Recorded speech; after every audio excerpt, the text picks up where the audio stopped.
Hey there, revolutionary.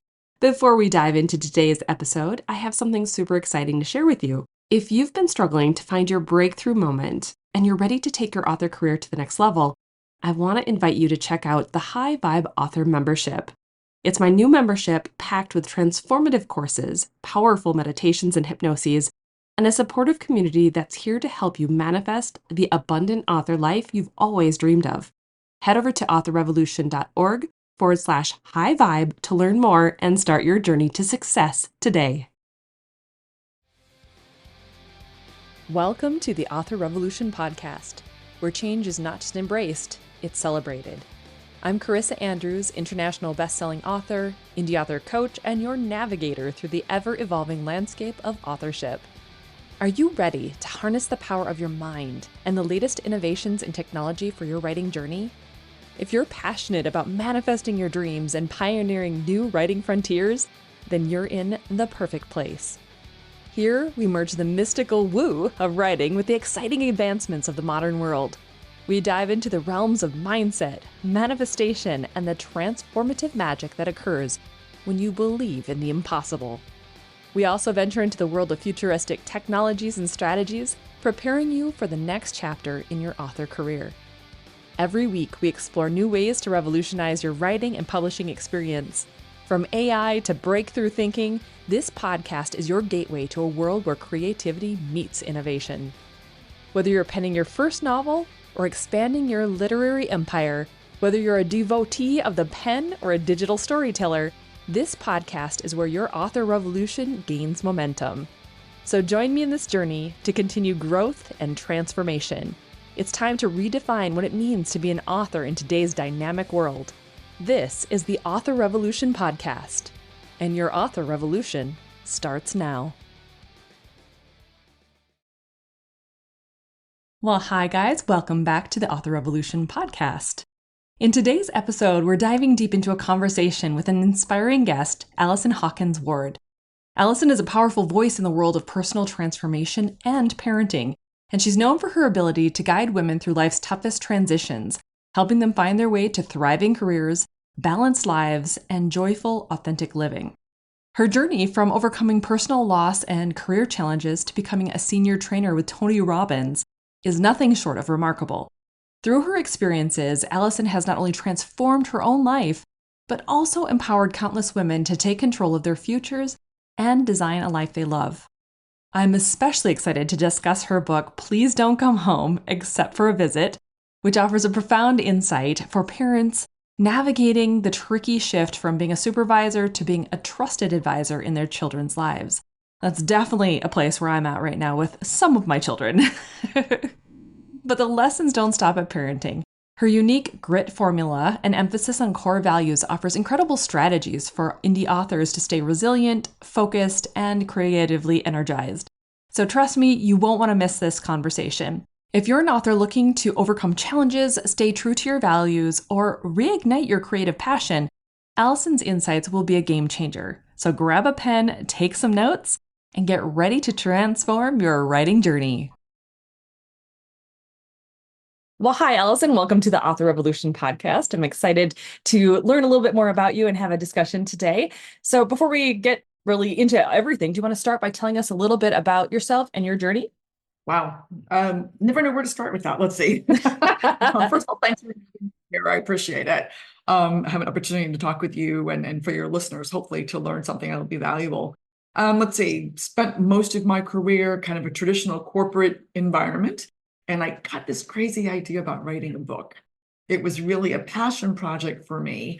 And I squeezed it in while having a full-time job, getting married, having, raising my kids, and somehow squeezed in this book that I just had a passion to write. So I love that. I love that. Well, you've also faced plenty of incredible personal and professional challenges in your life, from significant career changes to personal loss. How did these experiences shape who you are today and your approach to life and work? I think one of the biggest things that happened to me at a fairly young age is that my mom passed away when she was 59 years old. So this is like more than 20 years ago now. I was a young mother. And my mother was my biggest supporter in terms of, she was really an expert in parenting. It was an area that she devoted a lot of time in and had impressed upon me and my siblings over all of our lives. And so that was a big loss for me. So it really did two things. One, it made me think, what if I only have another 22 years to live? Like, what if that's the case? Is this how I want to live them? And I was in a marriage that I wasn't happy in at the time. I had thought about getting divorced before, but this actually really pushed me over that. It was like, okay, let's stop acting like we have all the time in the world, right? Yeah. Maybe we Yeah. don't. And that changed my perspective. And then two, it wasn't immediately, but ultimately, the legacy that my mom left me and talking to other people, discovering that they were having a lot more parenting challenges than I was having is what really got me to write the book. Great. I love that. So let's talk about this book. I mean, I'm getting the impression that a lot of this came from your mother. So it kind of ties together, which is really beautiful in the face of such a loss. But let's talk about Please Don't Come Home Except to Visit, which is, I love the title, by the way. It's been highly praised. So number one, what inspired you to write the book, which it sounds like we kind of have a little taste of? And what key messages do you hope parents will take away from that book? Yeah. So the reason I did it is at the time I had already become an executive and executive coach. And when I say executive coach, I really work with executives who, wanted some coaching, right? Not a career coach, but some more on leadership issues. And invariably somebody would come to the call and say, oh my gosh, thinking we're going to discuss their work. Oh my God, my kid's home and they're laying on my couch and they were very frustrated. They didn't seem to have any ambition. When I was that age, I was out doing this. I had two jobs. You hear that all the time. Right. Yeah. Right. So you get to know, of course, your clients you're working with regularly, and they would say, you don't seem to have those same issues. Right. And sometimes I would give them some coaching on the parenting. And so I realized that everybody didn't have a mom who had been like talking in my entire life in my ear about these parenting things. And so that was really the thing that got me to write that book. My hope is that people will see it can be a different way, right? They'll see that they can raise children, and why they should want to raise children. It's interesting, we live in a very different age than when I was raised, where my friends and I always joke, it's like, I can't remember my mother or father ever asking me, are you happy? No. It was like, and not that they didn't want me to be happy, but it was always like, you need to get this, and done, right? Yep. You need to have a game plan. You need to get it together. You need to, if you want to go to college, everything you're doing now is going to impact, like all of those things. And now you have this concept of your children are your friends. That wasn't, that was not how I was raised. Now, I was extremely close to my mother. My mother and I were like thick as thieves. We really enjoyed one another's company, but at no point did I think I was her peer. Same thing with my father. Right. Now I see this like, well, I don't want to tell them not to do this because that they might be sad. Sad is part of life. Right. And you're not preparing them for life. So hopefully this is really giving you the tools to see things, it's not a beating you over the head. I hope making some compelling arguments about why this is going to benefit your children and you in the long run. Absolutely. I look at my own life too, and we've got together, my husband and I, we have 6 kids, and we've had 2 leave. Well, one never lived with us, but 2 of them have already graduated. One just literally graduated a week ago, and we're seeing all this transition happening, and we're trying to guide them. And so I've actually gotten your book. I'm going to be reading it next. And I'm so excited to do so because it's going to be, I expect it to be fabulous, just based off of what the reviews were saying, based off of what I was learning about you. Obviously, I was looking forward to having this conversation so I could dig more into it. So in the book, you also discuss kind of what you were discussing just now, that transition from supervisor to a trusted advisor as a parent. So can you share some examples about how this shift impacted your relationship with your daughters? Yeah, absolutely. This is so critical. So first, let me just define a little bit. I think we all know what a supervisor is, right? We've all had a supervisor before, and they're like, do this. This is what needs to be done, right? They're really, right, very dominant. I would say not necessarily domineering, but dominant. They're telling you how to operate your life. A trusted advisor is a term I took from my time in IBM, right? If you're in sales or you're in consulting or perhaps even a lawyer, your whole goal is to develop a relationship with your clients, that of trusted advisor. So I'm not just here to sell you something. I'm here to really help you look out for what's best for your business, your challenge, whatever it is, right? So that's where the term comes from. I want to be in that position where you see me as a part of your team, as you see me as not only being part of your team, but I have some information, some skills, something that I can add to your goals, your benefits. But it's still your goals and benefits. And that's the difference between supervisor and trusted advisor. There's a recognition now that the child is the person saying, okay, here's what I want to do. Now, you don't even have to agree with it, right? Because at some point, this is how they exert their independence. But it's like, okay, well, if that's your goal, what resources can maybe I bring to bear, right? And so that's really the difference. And I would say that it kind of happens over time, but by the time children get their driving license, which in Maryland, where we live, is 16 years old, there's got to be, some shift at that point, right? Yeah. They have so much more independence. Right. And so my kids would say, when they were at that age, they'd say, Mom, can I do fill in the blank? And I started transitioning and I'd say, I don't know, can you? Meaning, have you done the things? Have you done your school? Like, you know what you need to do. If you've done those things, well, then you can watch TV, go to your friends, whatever the thing is. But I started saying, like, I don't know, what do you think? Right? Turning it back on them. So I'm no longer that person, because you don't want to turn them loose at 18. They've never made a decision on their own, right? When they leave the house to go off to college or military or trade school, whatever that is for them, whatever their next path is, or a job, whatever that is. And they've never made a decision on their own. Yeah, that would be a frightening concept. Oh, geez. I think it happens a lot, though. I think it must. Yeah, but I've seen friends or other people talk about that myself, just looking at it from the outside perspective and going, oh my gosh, like they're going to college and they don't even know how to cook a pizza or anything. Like they don't know how to do their laundry. How is this going to work? Yeah, that's a little bit daunting and scary. But not only as the parent, but also as the kid, I would imagine, because they're going to go and have no concept of what is the real world. Yeah. Right. Oh, it's funny. I on the one hand, this is what I always say. People always say, oh my God, Allyson, you're such an amazing parent. Like, you hear that all the time. And that's really nice. And I say thank you. And I appreciate the recognition, because I've worked really hard at it. In addition to having my mom, I have read, I have studied, I really put a lot in it. So I appreciate that I'm recognized. And I also realize I've made so many mistakes, right? It's just part of life, right? I will tell you, it's funny. My younger daughter could not cook when she went to college, like could not cook anything. And I realized that part of my joy in preparing meals for my girls and sharing that time together, I really didn't ever teach them how to cook. And my older one, I don't know how she adopted some things, but my younger one, it was so funny. She's actually now a wonderful cook. She finally came around to, well, I only have so much money. When she got out of the dorms and she was living in an apartment and she really couldn't cook the first year, but again, children adapt, right? And that's the thing, they can figure it out. I didn't say, well, here's the money to go out and eat every day.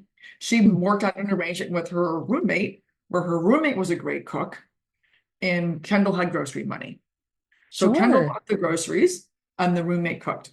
And then they didn't live together senior year. And so she had to figure out how to cook. And actually now she's quite accomplished. Isn't that interesting too? Like, I think a lot of parents need to hear that too. So even if you do miss a step or miss something that maybe you could have taught, it could still work its way out, because eventually that child's going to be like, oh, I really need this skill. And they're going to go acquire it, just like you would if you're learning something new and you're trying on something else. Like they'll adapt. You don't have to be the be all end all of everything. But at some point, they have to take responsibility for what they learn. My father used to have an expression, which is one of his, I always say, like, he's had some great expressions. If we were to call him and say, when we were younger with a challenge, he'd say, well, if I wasn't here, how you'd figure that out? Yeah, that's so good. How did you solve that if I wasn't here? Because usually it was we were asking for something that required money. Yeah. I'm always the one that's going, I don't know. What does Alexa say? Because usually it's something very simple. And I'm like, why are you asking me when there's an Alexa right there? Like, Yeah, right. Well, there's that too. There's that too. Right. but that's a little bit newer. So I get it. But yeah, it's very interesting. It's like trying to give them tools where it's like, what would you do? Exactly. What would you do if I'm How not would you here? solve Ask. this?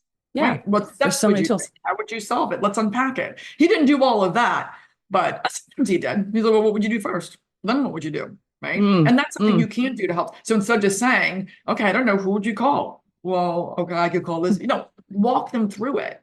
Yeah. Right. Yeah. At least the first couple of times. Yeah. Yeah. Give them Yeah. that tool and help them to figure it out. So, okay, you introduced, and I think probably this is going to tie back around to the grit formula in your book to guide teens to becoming independent adults. First of all, can you explain the formula? And second of all, can you explain how authors could use it or how authors who are parents could use it? Like how does that work? Yeah, sure. So the process of getting there and helping your teens is the grit formula. And that means first starting the game plan, right? Mm, Then becoming resourceful. okay. I stands for investment. And that's really kind of the financial piece, knowing your numbers, what are your goals, like understanding all of that. What is the impact of your decisions on your finances? And then finally, transformation is what I call is really the communication piece, right? Mm, And in the book, in the book, it really goes about how you're going to communicate in this new paradigm where your child is now away at college or military or wherever they've gone out of your house now. How are you going to sure. continue to how are you going to continue to support one another? So let's start with game plan. So game plan, begin with the end in mind. Anybody who's a Stephen Covey fan out there who's heard that expression before, begin with the end in mind. Most people don't do that in my experience. Right. In coaching people that I work with, they're like, oh, well, I'm unhappy or I'm this. Okay, well, what would you like instead? I don't know. Well, Well, then no wonder you can't get there. right. Well, you can Right. be nothing but unhappy because you don't even know if you've attained a goal that you aspire to attain, right? Right. So it's like, okay, well, what's the game plan? So beginning with the game plan is so important, especially now with the cost of college. Even if you're going to a state school, it's extremely expensive.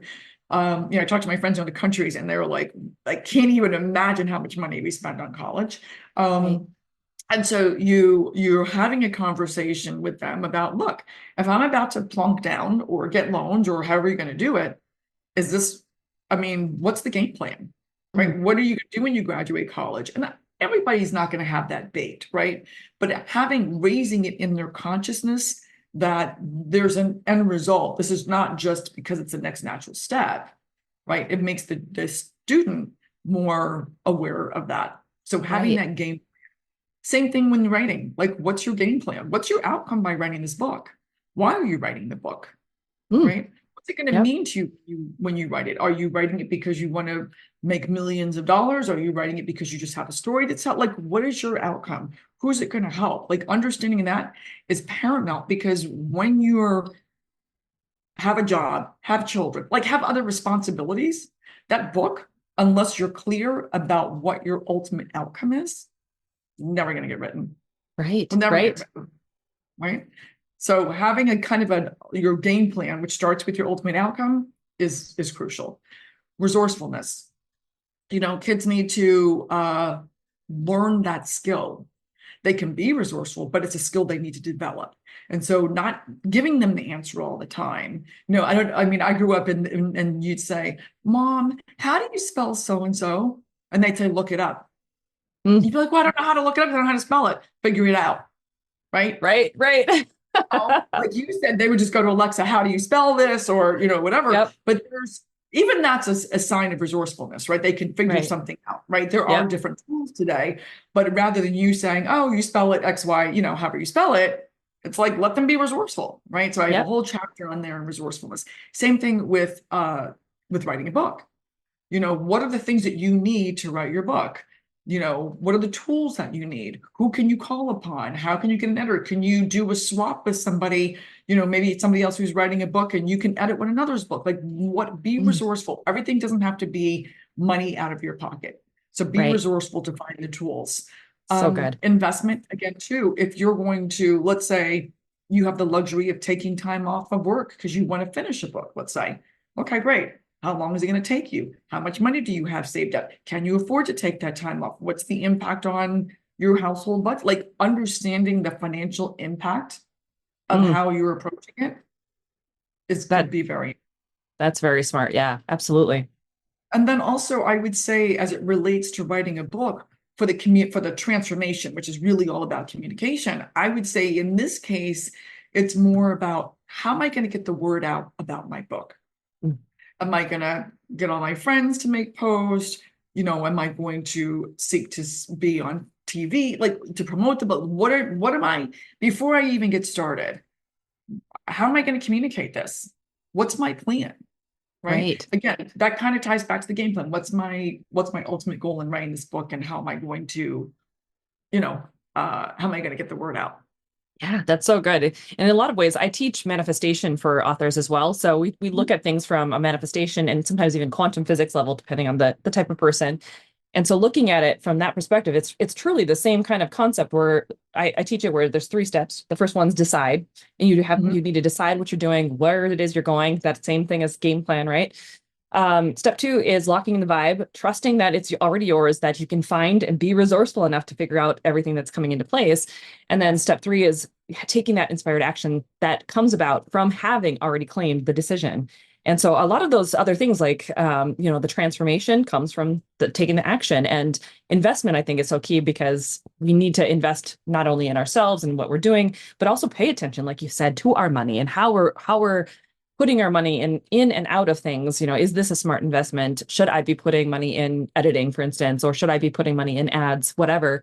It's so key. And so I love when things match up. It just makes me happy. So I'm like, oh, it's so cool. I love that so much. Okay, so let's talk about core values, because you talk about how core values and desires are crucial.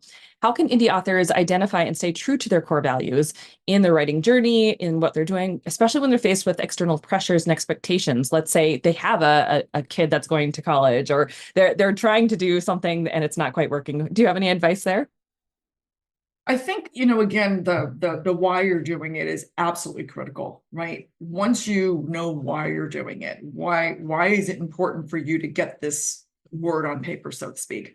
That's the first part of it. And I think your values assessment, I'm clear on my values, and I live my values every day. But I think taking the time to figure out like what's important to me, right? And why. And that ties very closely to your why. Like for me, when I got divorced, I wanted to make sure that I was raising happy, healthy, smart, contributing young women in the world. And Right. so all the decisions that I made, the sacrifices I made, didn't really feel, they were sacrifices to others. But to me, it was like, but my goal is to do this, Mm, right? This is where I'm trying to go. And okay, if I don't buy a designer purse, I don't feel a loss. I feel like, okay, but I've contributed more to the college fund for my kids. It literally wasn't a loss, where other friends of mine might have said, oh, well, like you should have a XYZ kind of a handbag because that's the bag or whatever. right. Take the trip or have a more expensive car, whatever it is. When you're clear and your values are aligned, Mm. it makes all the other stuff easier. It's kind of interesting you're saying that too. I'm in the process. I'm almost finished reading Rich Dad, Poor Dad, which is why I haven't started your book yet. And he talks an awful lot about having more in the assets column than in your expenses and things like that, or liabilities, which the car and the fancy purse and all the things would be liabilities depending on their price tags. And so it sounds to me like, your values then would be putting your money into the asset of your children, into the next generation, because that is an important asset. And I think that's so key when we can look at our impact into the world and what we're trying to do, and we're focusing on those assets, and then focusing on your values too. It's almost like you then put your energy where the most important things are first, and then Yes. anything else that happens to come into your purview, then you can try to figure out if they fit, right? That is 100% true. So, Yeah. that's actually something I teach with my coaching clients, because it's like once you get clear on those goals, Mm, everything from all of your resources that you're spending, which people always think my money, your time is your greatest resource.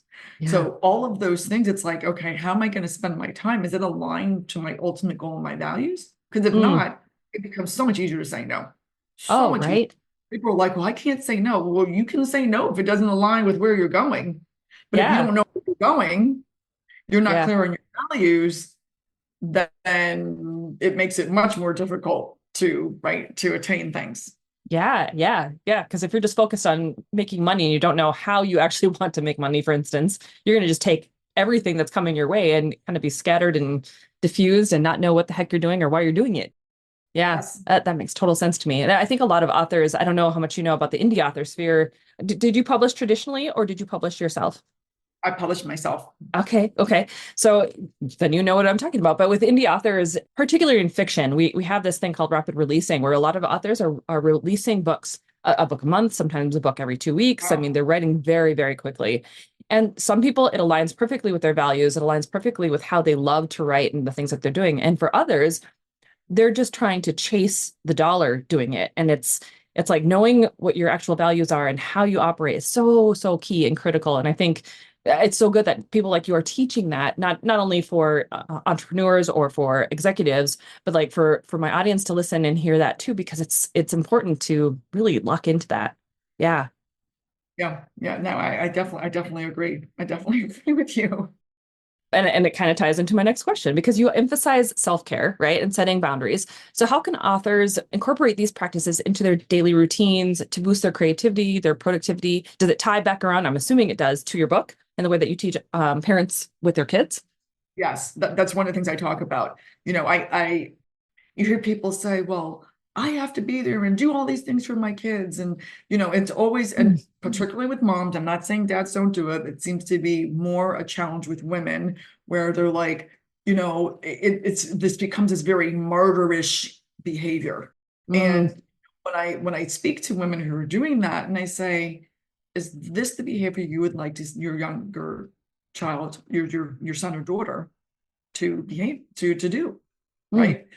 To give up all things that you're interested in for the pursuit of making them happy and quote unquote whole. Is right, that the behavior you'd want for them? And of course, no. You're like, no, they need to take a break. They need to have time with their friends. They need to have activities to enjoy. So do you, right. right? So do you. I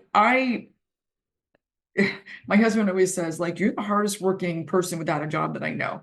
And it's true. Like I can work a lot of hours, but I enjoy that. Yeah. I do it because I enjoy doing it. Right. Not that I don't need or want money. Of course I do, but I also do things that inspire me. I study things, I learn things that inspire me, and then I can bring those forward to, clients or whatever, share with people in my life. And so I make that a priority. But what looks like self-care is not the same for everybody. Mm, So self-care doesn't mean getting my nails done. Self-care is not necessarily getting my hair done. I get my hair and my nails done because it's important to me how I present myself to the world. That's actually not something that I love for self-care.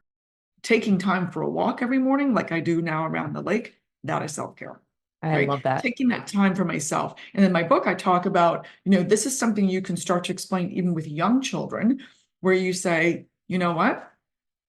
Mom is going to have an hour for herself. And you can even engage young children with helping draw the bath, putting out the things perhaps that you enjoy when you take the bath, and letting them know for the next hour, this is mom's time, Yep. right? Yep. And so you're explaining to them, this is this is the way things are. You're modeling for them. I guess it's a better word. You're modeling for them what you'd like them to do. You're letting them know this is important and that you too are important. Everything can't be all about the kid all the time. That's why we have such selfish kids. It's Mm, like, well, this is my time. And yeah. don't you want mom to have a nice time too? Oh, well, of course they do. But they don't occur to them unless you train them that way. Yeah. And you show them that and highlight it. I'm curious, do you ever notice a difference between moms who are in like a stereotypical relationship where like the parents are together, kids are happy versus like a separated, divorced and or like joined family? Like, is there a different dynamic with the way that they take care of themselves or they work differently with children that you recommend? Or is it? I don't think it has anything to Yeah. do with whether or not they're married, if they're in a Okay. traditional home. I Yeah. think it's more mindset. It is Sure. 100% mindset. It's like if you decide that you're important right? You're taking care of yourself. And again, this Mm. is not a selfish thing. Goes back to the old adage on the airplane: put your mask on first before you can help the person Right. who's traveling with you. Yeah, yeah, yeah. So if that is your mindset, like now, as I was a single mom for a long time, and certainly now that I'm remarried and my husband is such a great contributor financially in terms of loving and caring for my girls, like all of those things, it's great to have that partnership. And I am the same person, and my approach hasn't changed. Now, Right. was it a little bit harder as a single mom because it was only me? It was harder to get that time off, but I figured it out. Right. That's so Yeah. good. That's so good. Because I know I have different author friends who have either a lot of kids or they have, a broken household or whatever, and they're always trying to overcompensate. And I'm always like, but you have to do things for you. Yeah. I'm right there with That you. is, and when you read the book, you'll see I have a story, kind of a case study in there.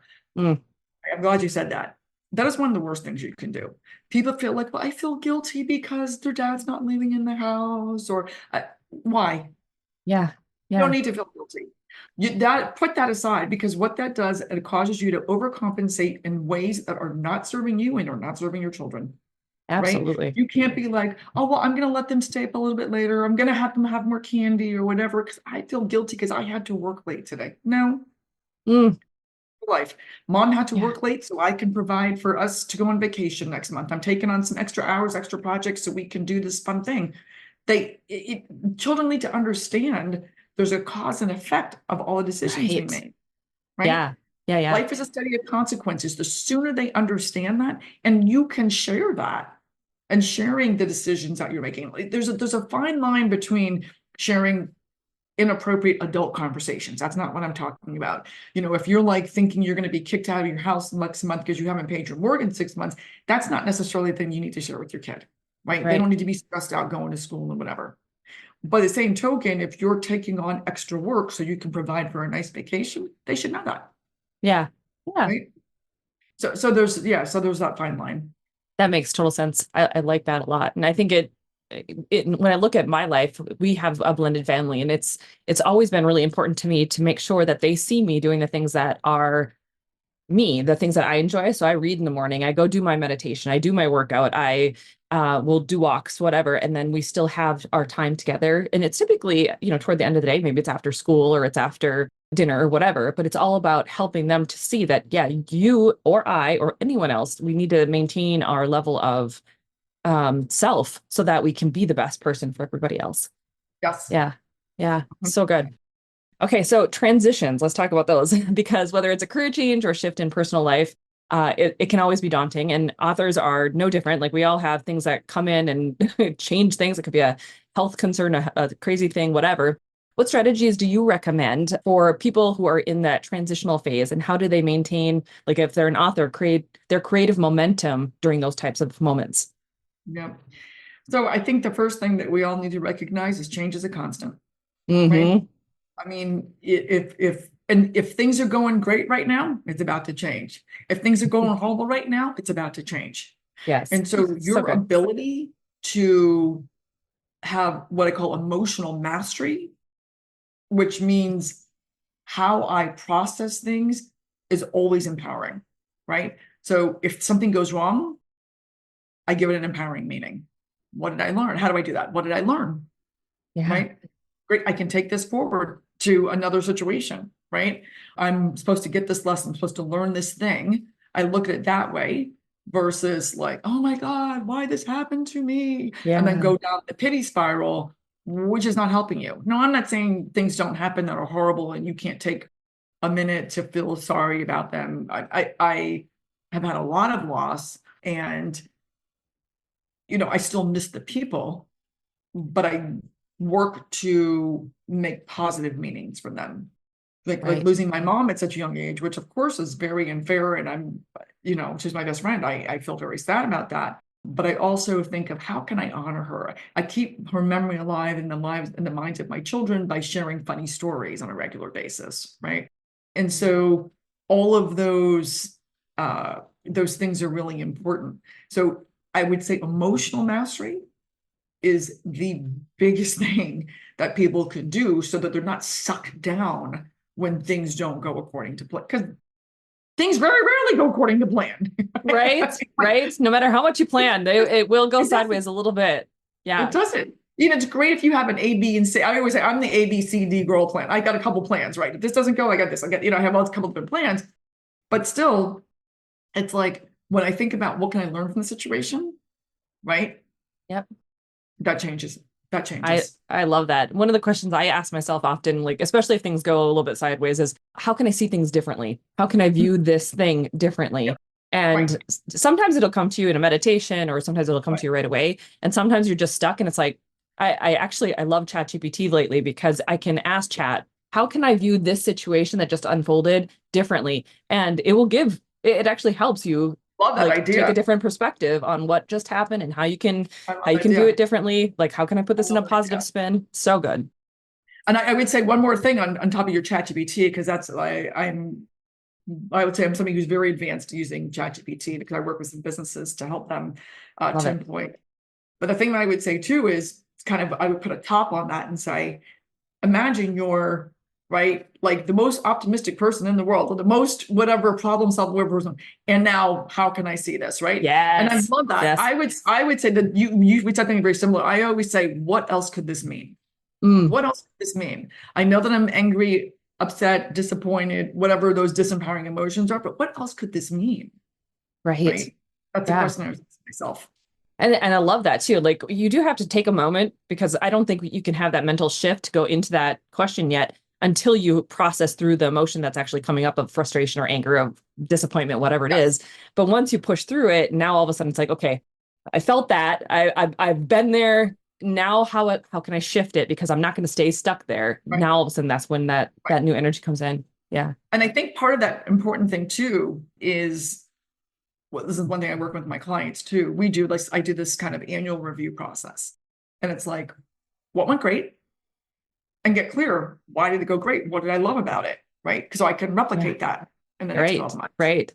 And then one of the other questions is, what went horribly wrong or just didn't go what can you learn from that? Because if you don't take a minute to figure out what you're supposed to learn from it, you're probably going to repeat it again. Yep. Right. Oh yeah. Yeah. Because if you haven't even taken the moment to view it or think about it and process through it, it's just going to come back around, because you're operating from your subconscious mind and bringing the same kind of things into your world, for sure. Yes. Oh, goodness. Okay. So speaking of that sort of thing and feeling stuck, let's talk about that.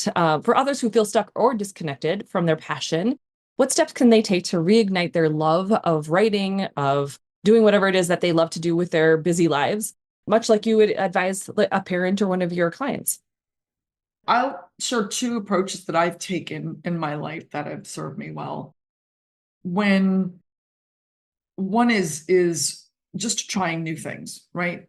And when you have, I think, one outlet that brings you a lot of joy, that flows into all other areas of your life. So if you take the time to go to the dance class, to sing in the choir, to whatever that kind of creative expression is for you, that tends to elevate all things in your life. Yeah.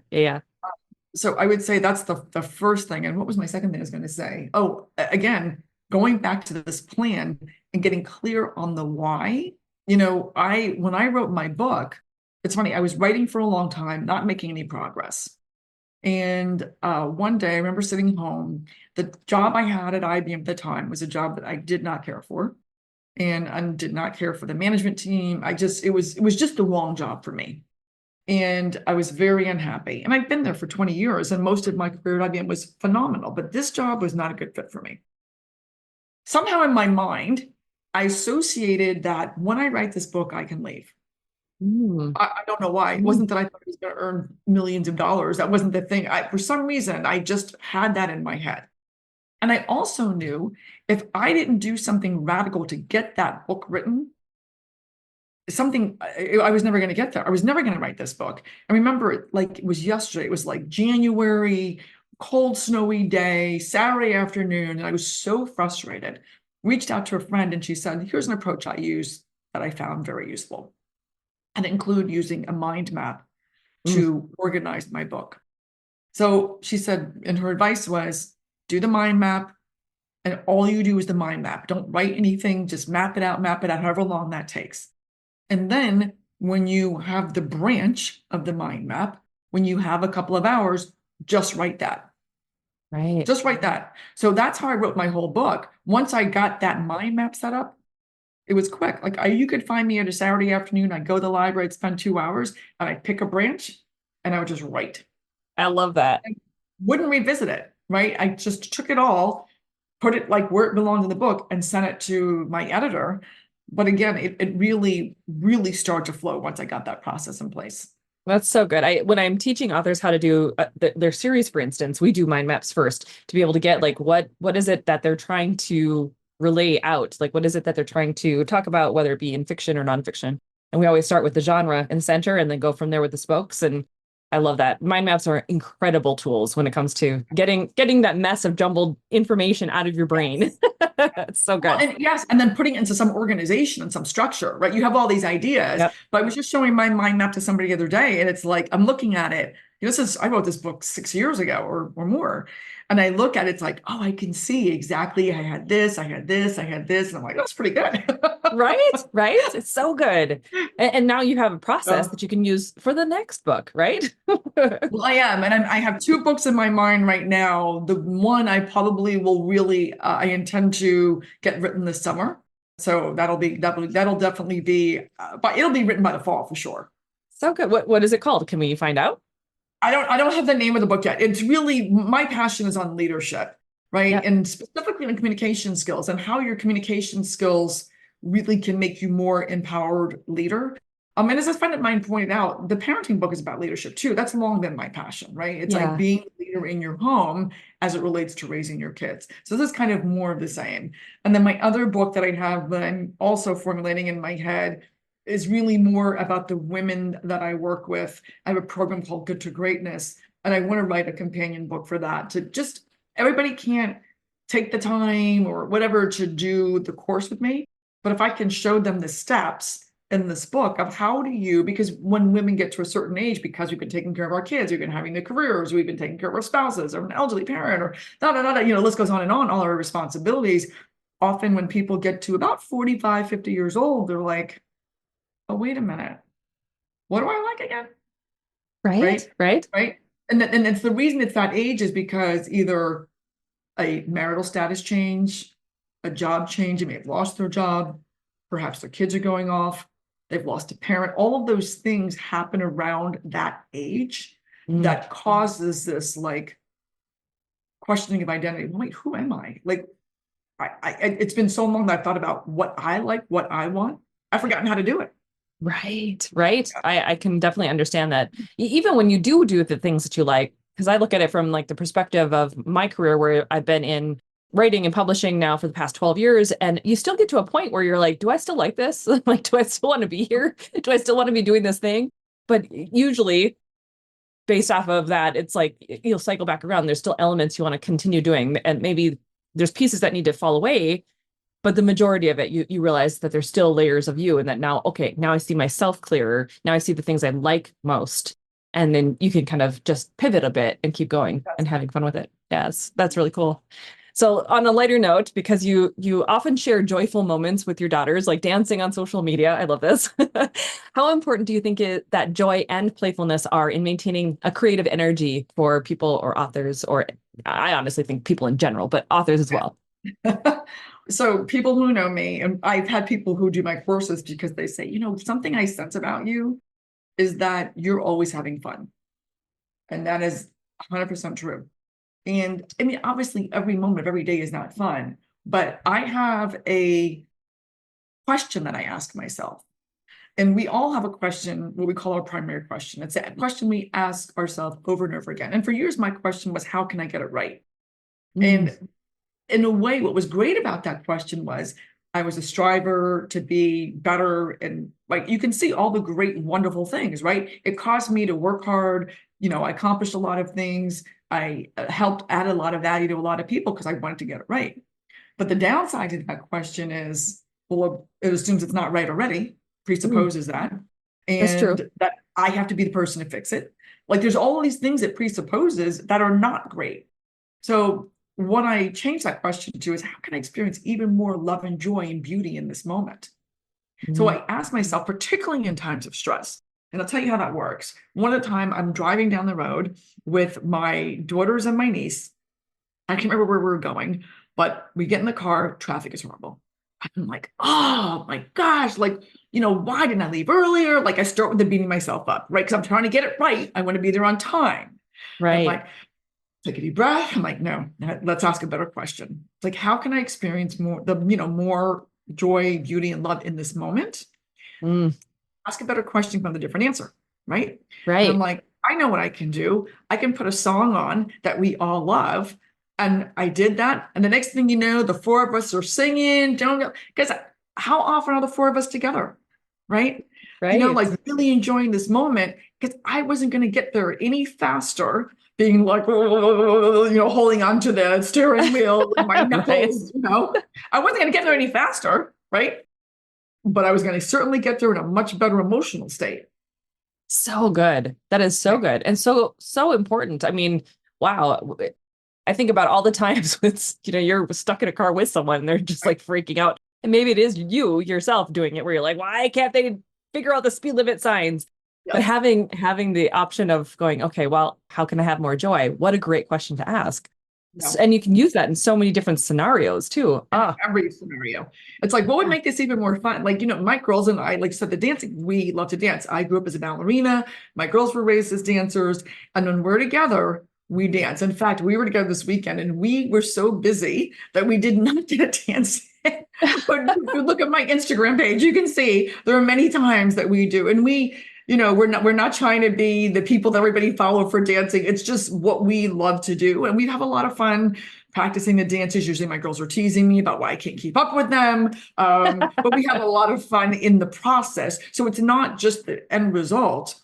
It's the whole journey is fun. The deciding, the practicing the steps, the figuring out what's the formation, all the times that we repeat it, we're laughing and we're creating magic moments that we have together. And we love that. And then, of course, it's fun to see, when our friends like it and, comment on our dance, and then we even had one video go viral, like 2 million views or something. Wow. So cool. Which is crazy. Right? Which is crazy. It was a Beyonce song, and Beyonce's mother even posted on her page. Wow. So that was kind of fun, right? Good. That is so good. I love that. And just because you're having fun, I think that's so great. And so many people, authors obviously included, need to not take their jobs and their careers and their words so seriously, because I think life is here to be experienced and just to have joy in all those moments, right? And it's the journey. It's not just the end result. It's the journey. How you get there matters. Yeah, absolutely. Okay, so lastly, what piece of advice do you wish you received at the start of your journey, and that you believe that maybe aspiring authors could utilize or listen to or need to hear? Good question. What advice do I wish I had? I think, it's interesting. I'm so happy that I wrote my book. I think the thing that I wish I had thought through more carefully when I wrote that book is my own game plan. I knew that I had a game plan of getting it out there because it was a passion for me and it was a way of honoring my mom. So no regrets about that. I had the good fortune of doing a lot of TV interviews, getting the word out there, doing speaking engagements, and that's great. But for me, again, because doesn't really relate to fiction writers, but to nonfiction, if you have an area of expertise, what I didn't want to do, and if I'd really thought about it before, I would have realized this. I didn't want to become a parenting coach, which is the next natural step, right? That is a clearly obvious companion business. Right. Right. And so now, as I contemplate my 2 other books that I have in my mind, one, I am a speaker. So the leadership one is a great companion piece for me to speak in corporations on. So I already know that, okay, I'm very clear about that. The same with my Good to Greatness. That's a program that I run every year.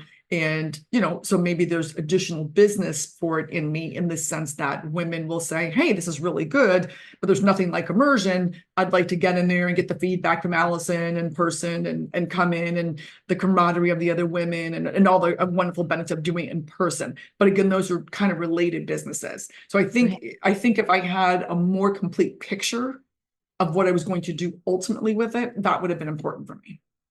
Well, it's interesting you say that, though, because like the books that you're bringing in, because they're all about leadership, and you mentioned the parenting one is obviously about leadership as well.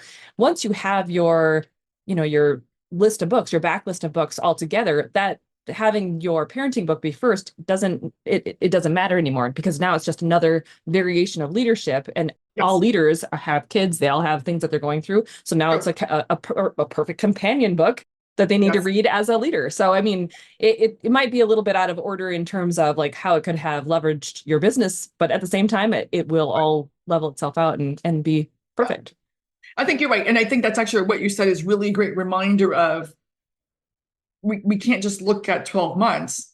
We got to look at 10 years, right? We got to look a further time to measure our success in things, to measure whether or not we've attained our goals, right? We might not have gotten it today. It doesn't mean it's not going to happen. Right. And so many people want it to happen right away, or they think that they've done the one thing and now it should happen already. But technically they have, 5 more tools that they have to acquire before that thing can happen, or whatever. Right. Yeah. So good.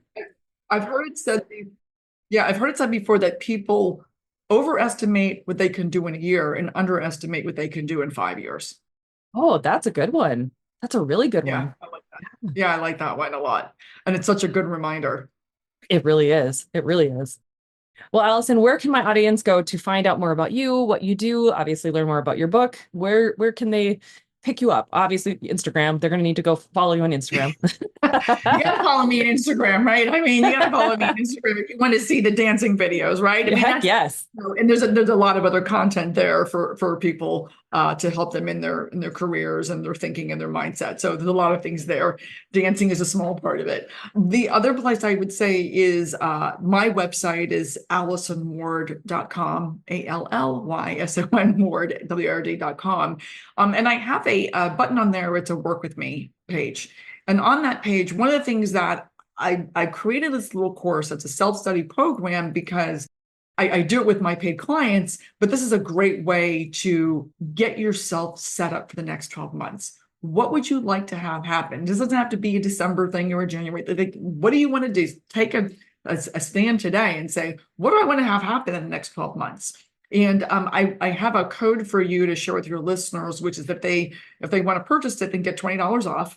And it's just podcast is the code they can put in, so they can get $20 off. But I think, again, it allows you to kind of, when I say take control, I don't mean it in a controlling sense, but to define what it is you want.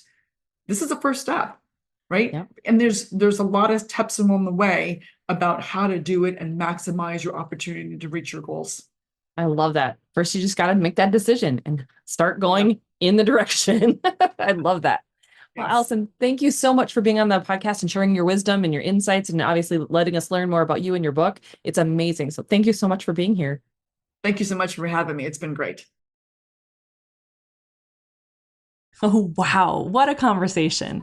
I truly enjoyed chatting with Allyson Hawkins Ward for this conversation. Her journey and insights were not only inspiring, but also packed with practical advice for anyone looking to navigate life's transitions, whether you're a parent, a professional, or an indie author. If you want to dive deeper, head over to authorrevolution.org/254, where you'll find the transcript, links to Allyson's work, and all of the resources that we talked about today. Now, let's talk about you, indie authors. We are approaching NaNoWriMo this year, and there's been an awful lot of buzz in the writing world, not necessarily the good kind. But remember, as the leaders of our own author empires, it's up to us to decide what's best for our creative journeys. And that might mean taking a different approach to November this year, or going forward. Whether it's shifting gears to focus on something new or pivoting to enjoy the core of NaNoWriMo, it's all about the love of writing, right? So if you're feeling like you need a fresh perspective this year, I have an exciting alternative for you.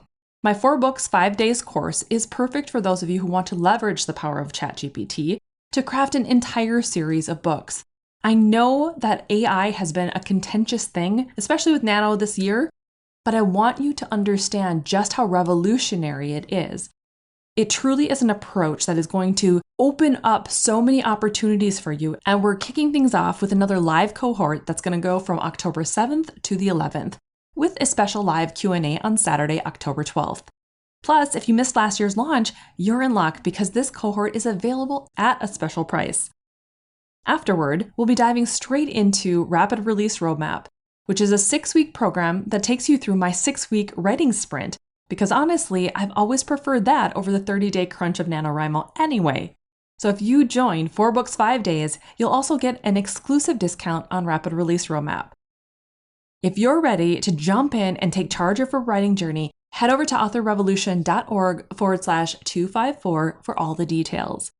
And in the meantime, if you are taking on NaNoWriMo, more power to you, enjoy the process. And if you are doing something unique or different this year, enjoy that too. Whatever your journey is when it comes to being an indie author, I'm always here to support your choices, right? None of us can be exactly the same. We have our own guiding posts that are bringing us to the ultimate journey of our author lives, our author careers, and you have to honor that for yourself. So whatever route you take, I hope you enjoy it. I hope you have a lot of fun. So go forth and start your author revolution.